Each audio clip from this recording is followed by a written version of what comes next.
ચાલો વિદ્યાર્થી મિત્રો, ઓમ સમ શનિશ્ચરાય નમો નમઃ. તો હવે કિર્ચોફ ફર્સ્ટ લો બધાનો કમ્પ્લીટ હશે. એ આધારિત હું તમને 2-3 એમસીક્યુ આપી દઉં. ફર્સ્ટ એમસીક્યુ કિર્ચોફ ફર્સ્ટ લો ઉપર એક નેટવર્ક આપેલો છે. તો તમારે આ નેટવર્કમાં આઈ ચોઈસ કરવાનો છે, આઈ શોધવાનો છે. ઓકે, તો સિમ્પલ ફોર્મેટ છે. જંકશન પાસે ભેગા મળતા વિદ્યુત પ્રવાહનો બેઝિક સરવાળો શૂન્ય છે. એ તથ્ય આપણા હાથમાં છે. તો આપ વ્યવસ્થિત આને સોલ્વ કરતા જુઓ. આ વાહકતામાં 15 એમ્પિયર, ત્યાંથી બે બ્રાન્ચ પડી ગઈ. એકમાં 10 એમ્પિયર ગયો, આમાં 10 તો સ્વાભાવિક છે, 15 એમ્પિયર આવતો તો આ બ્રાન્ચમાં 5 એમ્પિયર. ઓકે, હવે આ 10 એમ્પિયર અહીં આવે છે, આ 7 એમ્પિયર આવી ગયો. તો 10 એમ્પિયર અને 7 એમ્પિયર ટોટલ આ વાહક તારમાં 17 એમ્પિયર આપ જોઈ શકો છો. 5 एम्पियर इधर से आया, 3 एम्पियर इधर से आया, 5 ने 3 8 एम्पियर आप वाहक तारमांथी करंट जશે.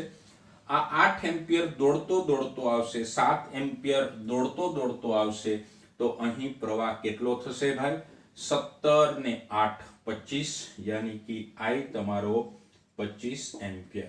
સિમ્પલ ગણતરી, મૌખિક કિર્ચોફ ફર્સ્ટ લો દાખલા થઈ જશે. ઓકે, બીજો દાખલો જુઓ. તો બીજા દાખલામાં વેરાયટી છે.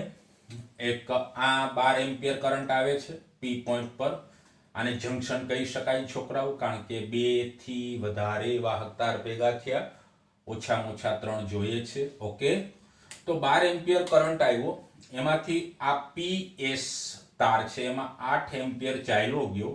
તો આમાં કેટલો જશે? 12 માંથી 8 તમે બાદ કરશો એટલે આમાં 4 એમ્પિયર. ઓકે, જે આપણે મૂકવાનો.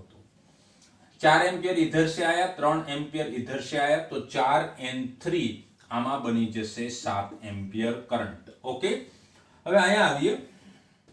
આ 5 એમ્પિયર છે સ્ટુડન્ટ, 5 એમ્પિયર એસ તરફ જાય છે, 8 એમ્પિયર પણ એસ તરફ આવે છે.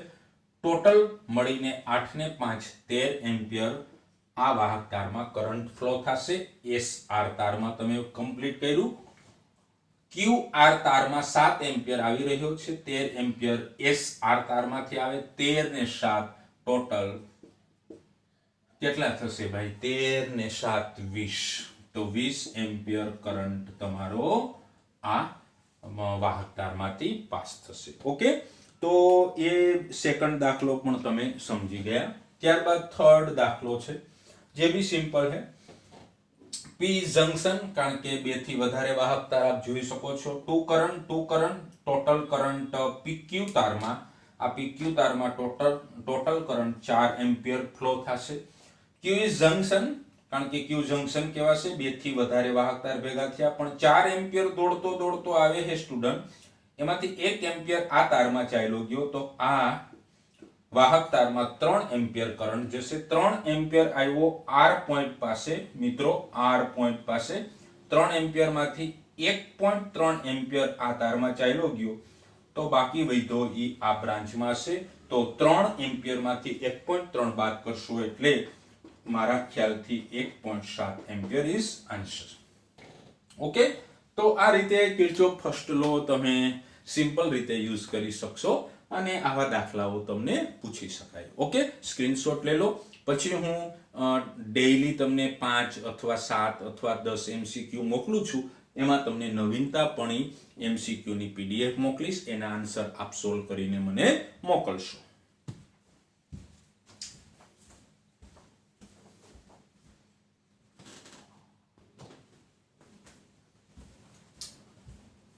ચાલો મિત્રો, કિર્ચોફ સેકન્ડ લો, કિર્ચોફનો બીજો નિયમ ખૂબ ઉપયોગી. તો એને આપણે વ્યવસ્થિત સમજી લઈએ. કિર્ચોફ બીજો નિયમ. ઓકે, તો મેં એક નેટવર્ક બતાવેલો છે. આ પરિપથમાં નેટવર્ક તમે જોઈ શકો છો.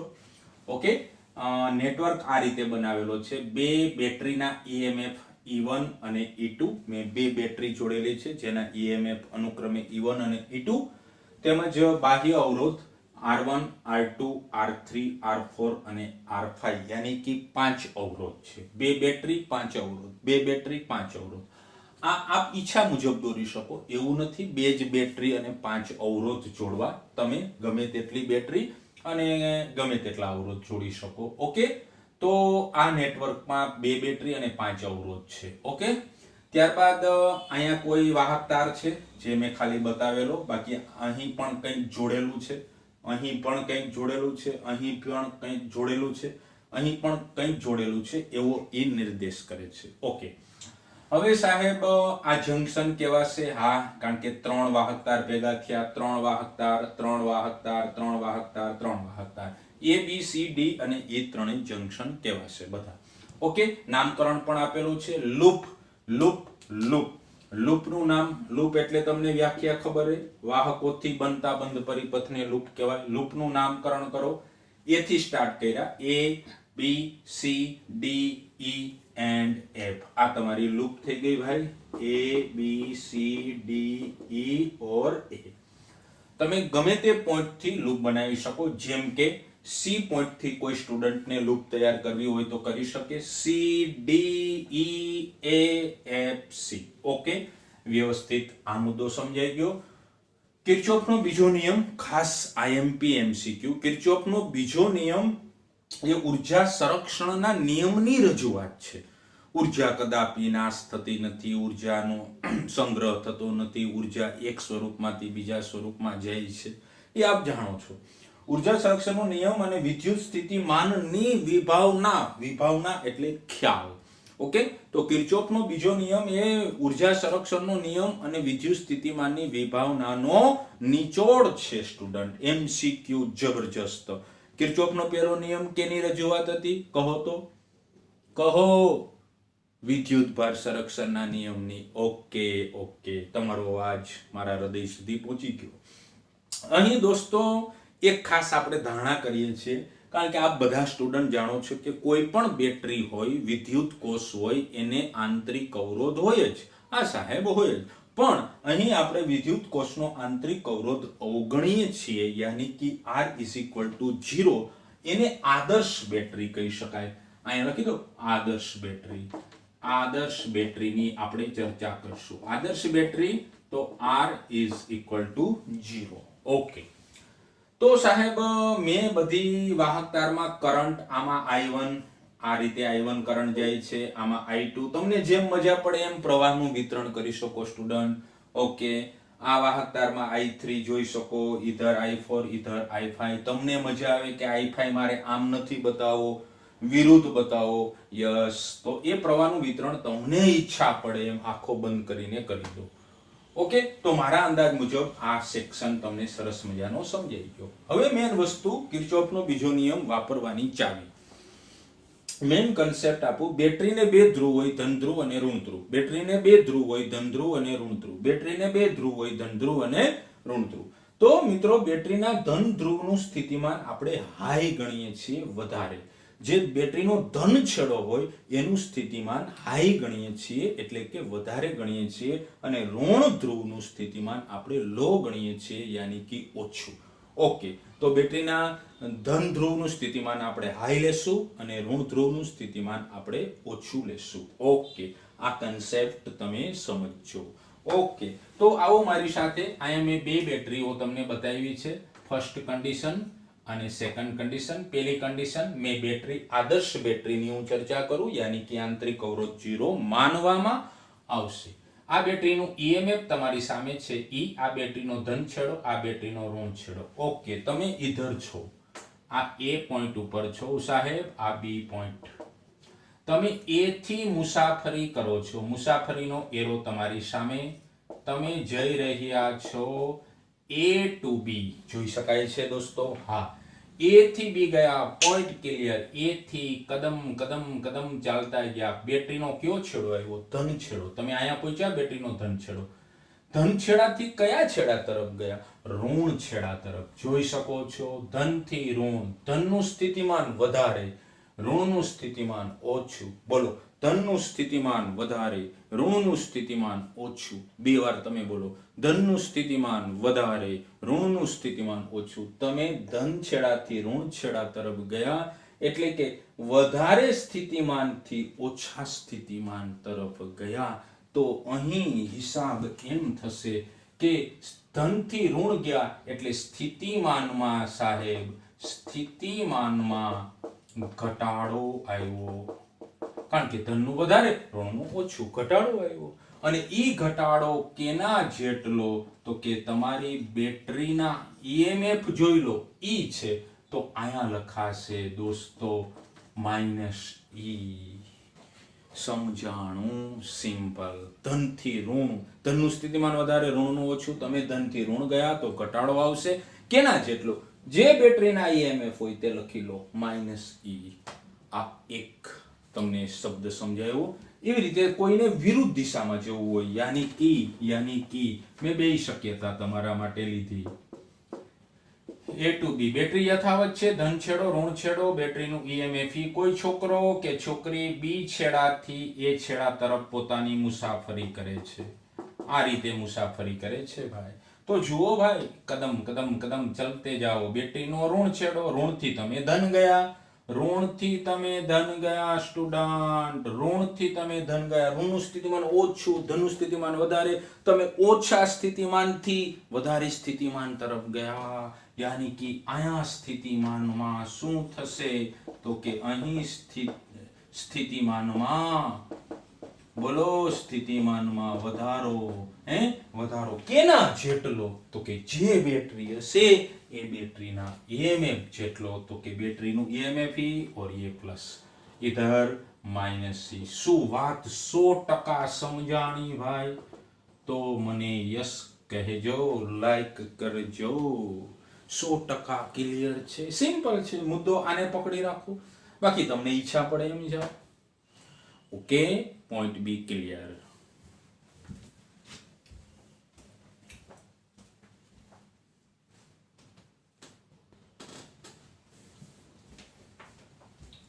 ચાલો મિત્રો, નંબર 3, અવરોધ.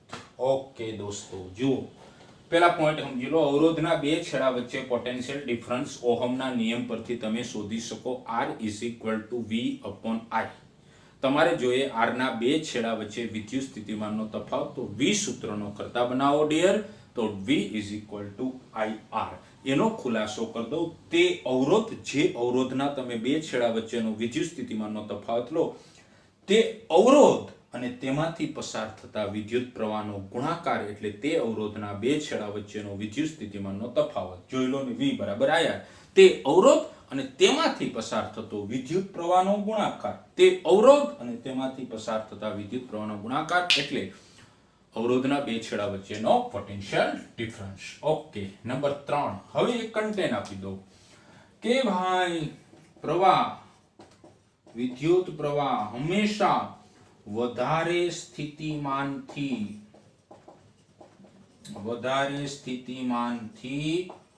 ઓછા સ્થિતિમાન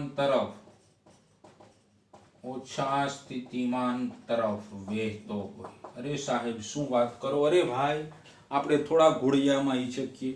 પાણીનું વહેણ કેમ જાય, આની પહેલા બી મેં સમજાવેલું. પાણીનો પ્રવાહ કેમ જાય? વધારે ઊંચાઈથી ઓછી ઊંચાઈ તરફ. ઓકે, એમ પ્રવાહ હંમેશા high potential to low potential, બોલો, વધારે સ્થિતિમાનથી ઓછા સ્થિતિમાન તરફ. Okay, high potential to low potential, it's current direction.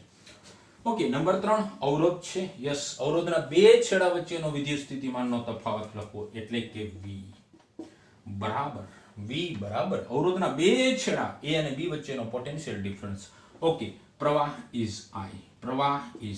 Okay, પ્રવાહ A પોઈન્ટ થી B પોઈન્ટ તરફ દોડી રહ્યો છે, યાની કે વાત સમજાઈ ગઈ. ઇટ ઇઝ હાઈ પોટેન્શિયલ અને આ લો પોટેન્શિયલ. માઇનસ ઘટાડો બતાવે, પ્લસ વધારો બતાવે. હા સાહેબ, સમજાણું.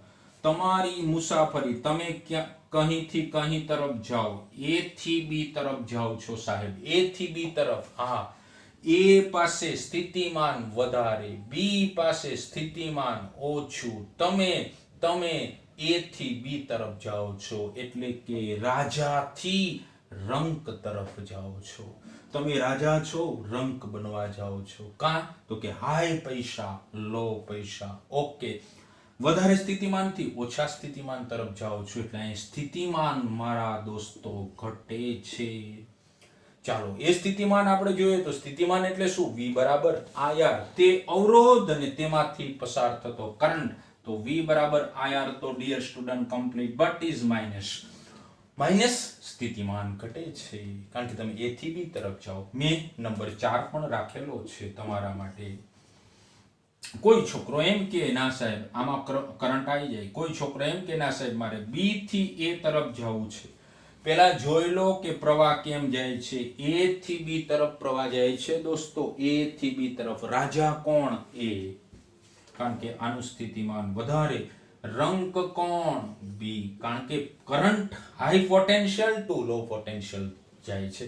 તમને ઈચ્છા મુસાફરીની કેમ થઈ કે ચાલને b થી a તરફ જાઓ. b પાસે સ્થિતિમાન ઓછું, a પાસે સ્થિતિમાન વધારે.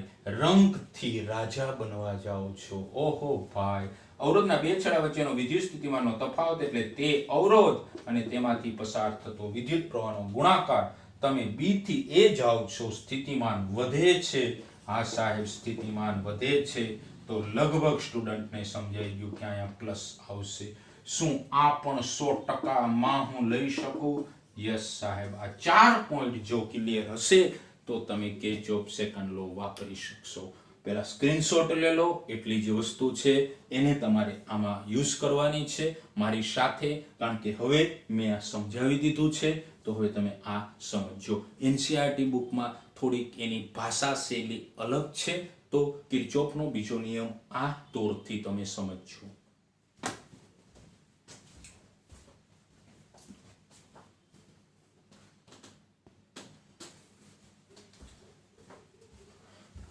ચાલો દોસ્તો, હવે ચાલુ થાય મસ્ત 2020 કિર્ચોફ બીજો નિયમની 2020. ઓકે, પોઈન્ટ પહેલા જોઈ લો. સ્થિર અને બંધ પરિપથ. ઓકે, સ્થિર પ્રવાહ હોવો જોઈએ, પ્રવાહ સમય સાથે બદલવો ન જોઈએ. એટલે સ્થિર અને બંધ પરિપથ તો છે જ. એમાં દરેક બિંદુએ ચાહે a લો, ચાહે b લો, ચાહે c લો, ગમે તે લો, d e, દરેક બિંદુએ દરેક વખતે એનું વિદ્યુત સ્થિતિમાન એક મૂલ્ય રહે છે, એટલે એ બદલાતું નથી. એ હું સમજાવી દઉં. ધારો કે તમે એ બિંદુ ચોઈસ કર્યું અને એ બિંદુએ સ્થિતિમાન તમે ધારી લીધું VA છે. VA છે. ઓકે, વાત સાંભળજો. એ બિંદુનું સ્થિતિમાન VA ધારી લીધું. પછી તમારે આ જે બંધ પરિપથ છે ભાઈ, એમાં મુસાફરી કરવાની, ચાહે સમઘડી કે વિષમઘડી. ટૂંકમાં મંગલ ફેરા ફરવાના છે. હા, એ તો સાહેબ ફાવે છે. ક્યાંથી ફાવે? હજી ફર્યા હે મંગલ ફેરા? ના. સમઘડી કે વિષમઘડી દિશામાં તમારે મુસાફરી કરવાની છે, ક્લોકવાઇઝ અથવા એન્ટી ક્લોકવાઇઝ. એ તો તમે સમજતા હોય. સમઘડી કે વિષમઘડી દિશામાં તમારે મુસાફરી કરવાની છે અને ત્યારે તમને જ્યારે આમ જતા હશો ને મંગલ ફેરા, ત્યારે તમને અવરોધ આડો આવશે, બેટરી આડી આવશે, અવરોધ આડો આવશે, બેટરી આડી આવશે, અવરોધ આડો આવશે, બેટરી આડી આવશે. ત્યારે તમારે એના સ્થિતિમાનના ફેરફાર, અહીંયા મેં 4 પોઈન્ટ લખ્યા હતા ને હમણે, એ સ્કીમ લગાડવાની તમારે. સ્કીમ સમજાઈ ગઈ? હા, એ મતલબ કે સમઘડી કે વિષમઘડી દિશામાં મુસાફરી કરો ત્યારે અવરોધ કે બેટરી આડી આવે ત્યારે એના સ્થિતિમાનના ફેરફાર કાઉન્ટ કરવાના, ક્યાંક વધશે, ક્યાંક ઘટશે, અને પછી એનો કરવાનો બેઝિક સરવાળો, અને પછી તમારો મંગલ ફેરો પૂરો થશે. એ પોઈન્ટે પાછા પધરામણી કરશો. પાછા એ આવો ત્યારે સ્થિતિમાન પેલા કેટલું હતું ડિયર? VA. તો પાછું પણ કેટલું રહેવું જોઈએ? VA. ન વધવું જોઈએ, ન ઘટવું જોઈએ, ન નાશ થવું જોઈએ, ન નવું જન્મ થવું જોઈએ. શું બોલી ગયા સાહેબ? હા, વિદ્યુત સ્થિતિમાનનું મૂલ્ય એક મૂલ્ય રહેવું જોઈએ. તો સાહેબ આનો દેશી અર્થ થયો કે વિદ્યુત સ્થિતિમાનની એક મૂલ્યતાનો અર્થ પોઈન્ટ નંબર 2, વિદ્યુત સ્થિતિમાનની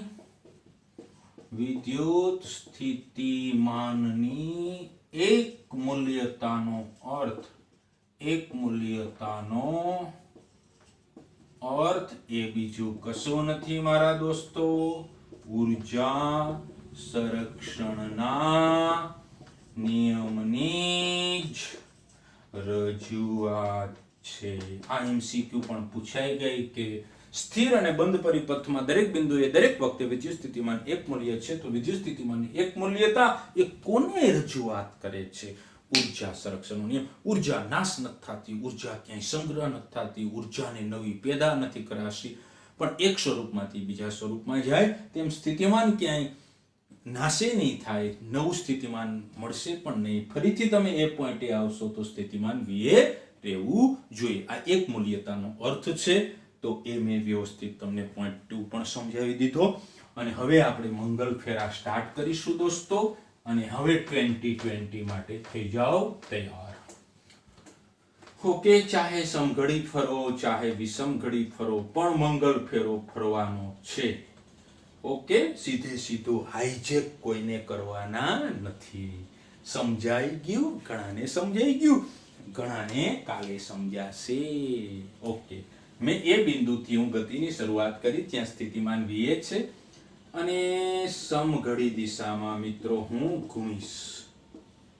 સમઘડી જ કર્યું ને ભાઈ? નલિયા જોતો ભાઈ, નલિયા મારી સાથે કનેક્ટ થઈ ગયો છે. Thank you Naliya. ઓકે, તો સમઘડી દિશામાં ફરીએ. ચાલો 2020 રમીએ.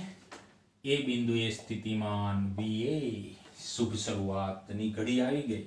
કોણ આડો આવ્યો? અવરોધ ભાઈ આડા આવ્યા. પ્રવાહ આમ જાય છે. ઓકે, પ્રવાહ આમ જાય તો અહીંયા વધારે સ્થિતિમાન હશે, અહીંયા ઓછું સ્થિતિમાન હશે. ઓકે, તો સ્થિતિમાન ઘટે છે. હવે હું એ સમજાવીશ નહીં, જેને ન સમજાય એ ઓલા 4 બચુલિયા જોઈ લે. -I1 R1. ઓકે, હવે આવી બેટરી. તમે તો ઇધર સે ઇધર જાઓ, બેટરીના ઋણથી ધન જાઓ તો વધારો કેટલો? ઈ બેટરીના EMF જેટલો. શું વાત સમજાણી? હા સાહેબ, 2020 છે તો થોડુંક બાઉન્સ પણ જાય. અરે ના જાય ભાઈ. હવે તમે આમ આવી રહ્યા છો, અવરોધ આડો આવ્યો, પ્રવાહ આમ જાય તો અહીંયા પ્લસ અહીંયા માઇનસ, કારણ કે પ્રવાહ હંમેશા હાઈ થી લો જાય. તમે આમ જાઓ છો, ઋણથી ધન, શું થશે? વધારો.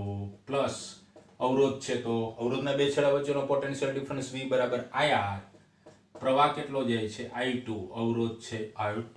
Clear cut? યસ સાહેબ, યસ સાહેબ. હવે તમે અહીંયા પહોંચી ગયા. બેટરી બે નાડા એવા, ધનથી ઋણ એટલે ઘટાડો બેટરીના EMF જેટલો, -E3. ઓકે, પ્રવાહ ભી ઇસ તરફ.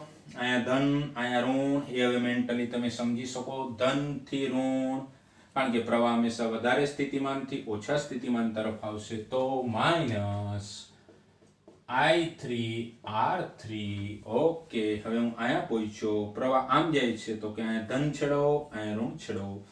તમે આમ આવી રહ્યા છો, યાની કે ઋણથી ધન આવો છો. ઋણથી ધન એટલે વધારો, પ્લસ I4 R4. હવે અહીંયા આવ્યા, પ્રવાહ આમ આવે છે, આ ધન છેડો, આ ઋણ છેડો. તમે ઇસ તરફ જાઓ છો, ઋણથી ધન, plus I5 R5 is equal to VA.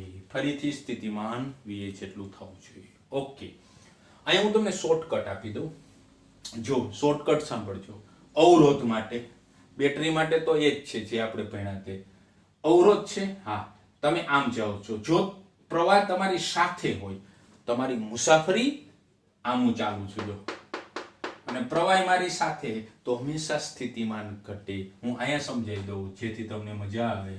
Okay, આ અવરોધ, અહીંયા A પોઈન્ટ, અહીંયા B પોઈન્ટ. તમે આમ જાઓ છો, તમે પ્રવાહની દિશામાં જાઓ છો. ઓકે, તો પ્રવાહ મારી સાથે હોય, મુસાફરી દરમિયાન પ્રવાહ મારી સાથે હોય તો સ્થિતિમાન ઘટે. જોઈ લો ને, આ ધન, આ ઋણ. ઓકે, તમે આમ આવતા હોય અને પ્રવાહ આમ જાય તો પ્રવાહ તમારા મુસાફરીથી વિરુદ્ધ છે, એટલે કે પ્રવાહ મારી સામે આવે છે. હું આમ જાઉં છું, પ્રવાહ મારી સામે આવે તો સ્થિતિમાન વધે. શું આ શોર્ટકટ સમજાઈ ગઈ? બોલો. પ્રવાહ મારી સાથે, અવરોધ માટે જો પ્રવાહ મારી સાથે સ્થિતિમાન ઘટે, પ્રવાહ મારી સામે આવ્યો સ્થિતિમાન વધે. તો તમને શોર્ટકટ મળી જશે. ઓકે સાહેબ, મેં તમને કઈ રીતે સમજાવ્યું?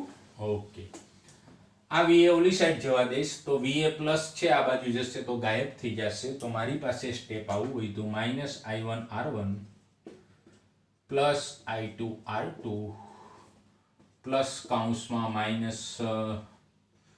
હું લખીશ એટલે તમને સમજાઈ જ જશે, એટલા તમે હોશિયાર છો જ. Plus I4R4 plus I5R5 is equal to VA cancel out, બે બેટરી હું સામે લઈ જાઉં, આ પ્લસ છે તો માઇનસ કરીશ અને માઇનસ છે તો પ્લસ કરીશ, ઇધર E2 આएगा તો E2 હું પહેલા લખું છું બી ગ્રુપ, કારણ કે ઋણ છે એટલે ધન, પ્લસ કાઉન્સમાં -C1. ઘણા બધા દોસ્તો મારું સ્ટેપ સમજી ગયા. ટૂંકમાં પ્રવાહવાળા અને અવરોધવાળા જેનો ગુણાકાર છે એક સાઈડ, બે બેટરી સામે રાખેલી. ઓકે, આનું અર્થઘટન સિમ્પલ છે દોસ્તો. આને તમે મેથેમેટિક્સ આમ લખી શકો, શું તો કે sigma IR is equal to sigma battery કા EMF. યસ સાહેબ, યસ. હવે હું તમને તથ્ય સમજાવું, કિર્ચોફનો બીજો નિયમ. બધા અવરોધ આવી જવા જોઈએ, R1 R2 R3 R4 R5, right. જેટલી બેટરી હોય એ આવી જવી જોઈએ, રાઈટ. ઓકે, આ છે વિદ્યુત પ્રવાહ અને અવરોધનો ગુણાકાર. મારી વાત સમજજો, વિદ્યુત પ્રવાહ અને અવરોધનો ગુણાકાર. આ બીજો અવરોધ અને તેમાંથી પ્રવાહ, વહેતો પ્રવાહ, એનો ગુણાકાર. અગલ બગલ વાળો પ્રવાહ નહીં ચાલે, જે નું હોય તેને તે જ લેવું ભાઈ. એટલે એ તમે સમજી ગયા કે R2 માંથી કરંટ I2 વહે તો એ જ આવશે. અવરોધ અને તેમાંથી વહેતા પ્રવાહનો ગુણાકાર, અવરોધ અને તેમાંથી વહેતા પ્રવાહનો ગુણાકાર, 4 નંબરનો અવરોધ અને તેમાંથી વહેતો પ્રવાહનો ગુણાકાર, 5 નંબરનો અવરોધ અને તેમાંથી વહેતા પ્રવાહનો ગુણાકાર, સામે બે બેટરીઓના EMF. હું બોલવા જઈ રહ્યો છું સિગ્મા IR, અવરોધ અને તેમાંથી વહેતા વિદ્યુત પ્રવાહના ગુણાકારનો બેઝિક સરવાળો. શું વાત સમજાણી? હા, અવરોધ અને તેમાંથી વહેતા વિદ્યુત પ્રવાહના ગુણાકારનો બેઝિક સરવાળો, બેટરીના EMF નો બેઝિક સરવાળો, બેટરીના EMF ના બેઝિક સરવાળો ઇઝ ઇક્વાલિટી હશે. પણ હવે સેન્ટેન્સ બોલું છું એ પહેલા તમે આ જરાક લખી લો.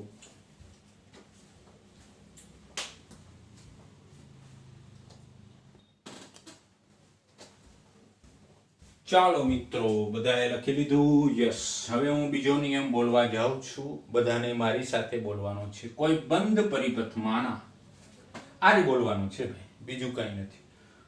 બંધ પરિપથ હોવો જોઈએ તો જ કિર્ચોફ સેકન્ડ લો લાગુ પડે. કિર્ચોફનો બીજો નિયમ ક્યાં લાગુ પડે? લૂપ. કિર્ચોફનો બીજો નિયમ ક્યાં લાગુ પડે? લૂપ. ચૂપ નહીં, લૂપ. કિર્ચોફનો પહેલો નિયમ ક્યાં લાગુ પડે? જંક્શન.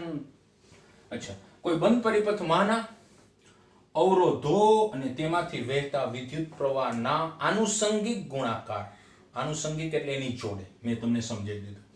કોઈ બંધ પરિપથમાંના અવરોધ અને તેમાંથી વહેતા વિદ્યુત પ્રવાહના આનુષંગિક ગુણાકારનો સમગ્ર બંધ માર્ગ પરનો બેઝિક સરવાળો.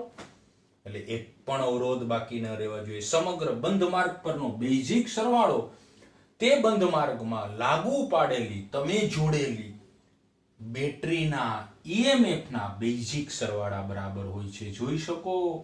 એ જોઈને બોલવાનું છે. કોઈ બંધ પરિપથમાંના અવરોધો અને તેમાંથી વહેતા વિદ્યુત પ્રવાહના ગુણાકારનો, પણ કેવો? આનુષંગિક વિદ્યુત પ્રવાહના ગુણાકારનો સમગ્ર બંધ માર્ગ પરનો બેઝિક સરવાળો તે બંધ માર્ગમાં લાગુ પાડેલી બેટરીના EMF ના બેઝિક સરવાળા બરાબર હોય છે.